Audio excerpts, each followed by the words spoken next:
इस एपिसोड के आगाज में तहसीन पाशा सुल्तान को पिस्तौल देता है। सुल्तान पिस्तौल लेकर पाशा हजरात के पास जाते हैं और कहते हैं, क्या किसी ने पहले ये पिस्तौल देखा है? ये खतरनाक हथियार हमें कातिलों के हाथों से मिला है।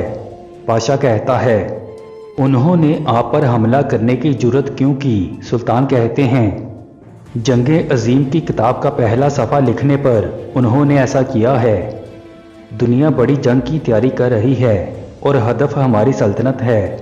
अगर हम मिस्र, बगदाद और हिंदुस्तान को इस रेल से जोड़ दें तो उनका काम और मुश्किल हो जाएगा।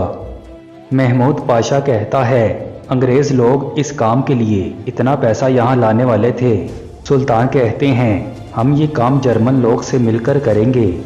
नाज़िम फिर महमूद पाशा सुल्तान की पकड़ाई हुई पिस्तौल से सुल्तान को मारने के लिए फायर करता है, मगर उस पिस्तौल में गोली नहीं थी। फिर सुल्तान अपनी पिस्तौल से महमूद पाशा को गोली मार देते हैं। नाज़रीन, ये मंजर महमूद पाशा का ख्याल था जो वो सोच रहा था। फिर महमूद पाशा सुल्तान से कहता है, हम रेल के लिए इतना पैसा कहाँ से लाएंगे? दूसरी तरफ यूसुफ उमर के साथ उसके घर में जाता है और अपनी बहन से मिलता है। उधर यहूदी लड़की हर्जल से कहती है, महमूद पाशा ने खबर दी है कि हमें हिराम को सुल्तान की कैद से निकालना है। नाज़िम फिर हर्जिल अखबार में छापने के लिए सुल्तान के खिलाफ एक खबर लिखवाता है। उधर उमर और यूसुफ होटल में जाते हैं। होटल का मालिक कहता है, दुश्मनों ने सुल्तान को मारने की कोशिश की है। दूसरी तरफ तहसीन पाशा सुल्तान के हुक्म पर सोने का संदूक लाता है और कहता है, ये पैसा हमारे हिंदुस्तानी मुसलमान भाइयों ने रेल के लिए भेजा है। महमूद पाशा कहता है, इसकी जिम्मेदारी मुझे दे दें। सुल्तान कहते हैं, तुम्हें इतनी जल्दी किस चीज़ की है? तुम ये सोचो तुमने कितना चंदा देना है। फिर तहसीन पाशा सुल्तान से कहता है, लड़की को होश आ गया है। फिर सुल्तान लड़की के पास जाते हैं और कहते हैं, मेरी गाड़ी से तुम जख्मी हो गई थी, क्या तुम अपना नाम बता सकती हो?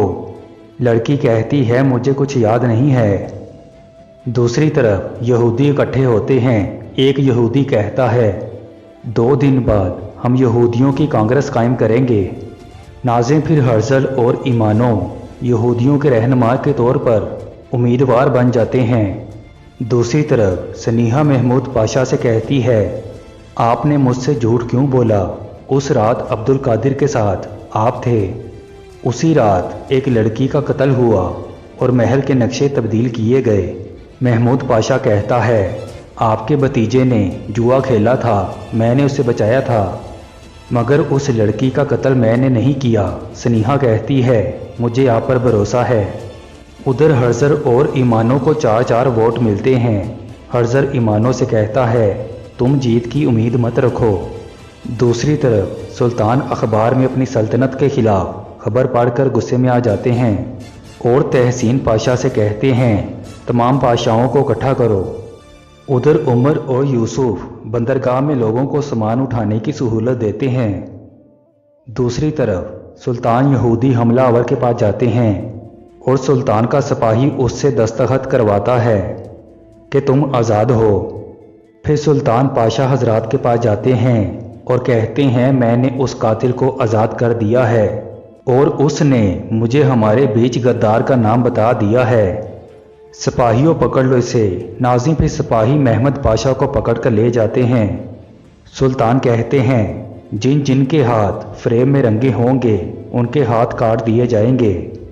दूसरी तरफ उमर और यूसुफ एक आदमी का सामान महल में ले जाते हैं। उमर उस लड़की को देखकर कहता है, उस दिन वो हादसा मेरे सामने हुआ था। अब्दुल कादिर उमर से कहता है, आप कौन हैं? आप महल के बाग में क्या कर रहे हैं? कुत्ते और आम आदमी इस बाग में दाखिल नहीं हो सकते। नाज़रीन, यूसुफ ये मंजर देखकर अब्दुल कादिर को थप्पड़ मार देता है। सिपाही उमर और यूसुफ को पकड़कर ले जाते हैं। यूसुफ कहता है, मुझे नहीं पता था कि ये शहजादा है।